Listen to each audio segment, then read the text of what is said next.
আজ আমরা জানব মহাদেবকে কেন ভোলেনাথ বলা হয়। ভক্তরা ভালোবেসে মহাদেবকে ভোলে বাবা বলে ডাকেন, কিন্তু কখনো কি ভেবে দেখেছেন কেন তাকে ভোলেনাথ বলা হয়?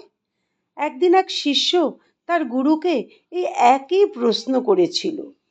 সে বলল, গুরুজি, মহাদেবকে ভোলে বাবা কেন বলা হয়? গুরুজি শান্ত কণ্ঠে উত্তর দিলেন, কারণ তিনি সকলের মঙ্গল করেন, কাউকে তিনি দুঃখী দেখতে চান না। সমস্ত অসুরকে তিনিই তো বরদান করেছেন।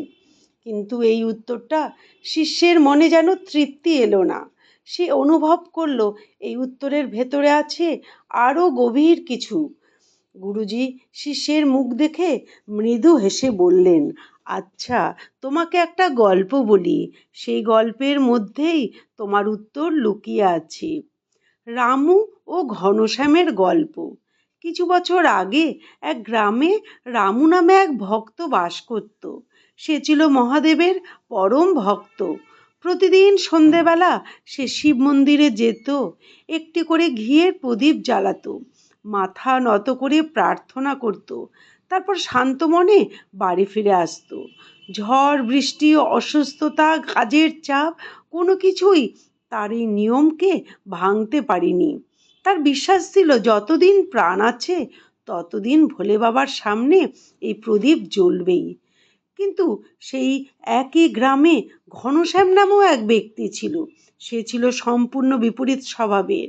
একসময় সেও মহাদেবের ভক্ত ছিল, কিন্তু জীবনের এক গভীর দুঃখ, ইচ্ছে পুরো না হওয়ায় দুঃখ তাকে ভেতরে ভেতরে ভেঙে দিয়েছিল। তার মনে ক্ষোভ জন্মেছিল, ভগবান যদি থাকেন তবে আমার এত দুঃখ কেন? সেই ক্ষোভ থেকেই সে ভগবানের প্রতি বিমুখ হয়ে যায়। প্রতিদিন রামু যখন প্রদীপ জ্বালিয়ে চলে যেত, ঘনশ্যাম এসে সেই প্রদীপ ফু দিয়ে নিভিয়ে দিত। ঘনশ্যাম ভাবত, যার কাছে আমার প্রার্থনার মূল্য নেই তার সামনে আলো জ্বলবে কেন? একদিন এলো সেই ঝড়ের রাত। হঠাৎ সন্ধ্যাবেলায় প্রবল ঝড় বৃষ্টি তুফান শুরু হলো। আকাশে বজ্রপাত, চারিদিকে অন্ধকার। সেদিন রামু মন্দিরে যেতে পারল না, এমনকি মন্দিরের পূজারীও আসতে পারেনি। মন্দির অন্ধকারে ডুবে রইল। কিন্তু আশ্চর্যের বিষয়, ঘনশ্যাম সেই দুর্যোগের মধ্যেও মন্দিরে এলো। সে অভ্যাসবশত এসেছিল প্রদীপ নেভাতে, কিন্তু মন্দিরে এসে দেখলো আজ কোনো প্রদীপ জ্বলছে না। মহাদেবের সামনে আজ অন্ধকার। ঘনশ্যামের বুকটা হঠাৎ কেঁপে উঠল। তার মনে এক অদ্ভুত অনুভূতি জাগলো। সে মনে মনে বলল, আজ কেউ আসতে পারেনি, আজ ভোলে বাবার সামনে আলো তো জ্বলল না। অজান্তেই তার মন নরম হয়ে গেল।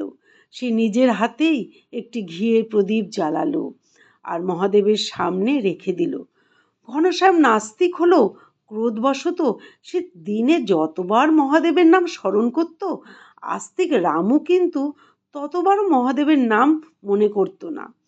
যখন সে অন্ধকার দেখে মন্দিরে প্রদীপটি জ্বালালো, ঠিক তখনই মন্দিরের নিস্তব্ধতা ভেদ করে এক অলৌকিক কণ্ঠস্বর ভেসে এলো, ঘনশ্যাম, আজ তোমার এই প্রদীপে আমি অত্যন্ত প্রসন্ন হয়েছি। এই দুর্যোগে কেউ আসতে পারেনি, কিন্তু তুমি এসেছো। তোমার হৃদয়ের এই আলোই আমার কাছে সবচেয়ে প্রিয়। মহাদেব এই কথা বলে তাকে বলল, বলো ঘনশ্যাম, তুমি কি বর চাও? ঘনশ্যাম স্তব্ধ হয়ে গেল। যার উপর সে এতদিন অভিমান করেছিল, আজ সেই মহাদেব তাকে ডেকে বলছেন, তুমি কি চাও? তার চোখ জলে ভিজে গেল। সে কাঁপা কণ্ঠে বলল, প্রভু, আমার জীবনের যে দুঃখ আমাকে আপনার থেকে দূরে সরিয়ে দিয়েছিল, আমি সেই অভাব পূরণ চাই। আমি একটি সন্তান চাই। মহাদেব সস্নেহে বললেন, তথাস্তু। কিছুদিন পর ঘনশ্যামের ঘরে সত্যিই সন্তানের জন্ম নিল। তার জীবন আলোয় ভরে গেল, আর সে বুঝতে পারল ভগবান কখনো কারো শত্রু নন। আমরাই কখনো কখনো অভিমানে তাকে দূরে সরে যাই তার থেকে। এই জন্যই তো মহাদেবকে বলা হয় ভোলেনাথ। তিনি হিসাব করেন না কে আস্তিক আর কে নাস্তিক, কে প্রদীপ জ্বালালো আর কে বা ফু দিয়ে নিভিয়ে দেয়। তিনি শুধু হৃদয় দেখেন। যেই মুহূর্তে মন সত্যিকারের হয়ে ওঠে সেই মুহূর্তেই তিনি প্রসন্ন হয়ে যান। আমাদের জীবনেও কত অভিমান জমে থাকে। কতবার আমরা বলি ভগবান আমার কথা শোনেন না, কিন্তু হয়তো আমরা ভুলে যাই তিনিই তো হলেন ভোলেনাথ, ভোলে বাবা। এক টুকরো সত্যিকারের অনুতাপ, এক ফোঁটা আন্তরিক ভালোবাসা, এইটুকুই তার কাছে যথেষ্ট। তাই আজ যদি মনে কষ্ট থাকে তবুও তার সামনে একটি ছোট্ট প্রদীপ জ্বালিয়ে বলুন, বাবা আমি ফিরে এসেছি। দেখবেন ভোলে বাবা কখনো কাউকে খালি হাতে ফেরান না। ভিডিওটি ভালো লাগলে কমেন্টে লিখুন হর হর মহাদেব।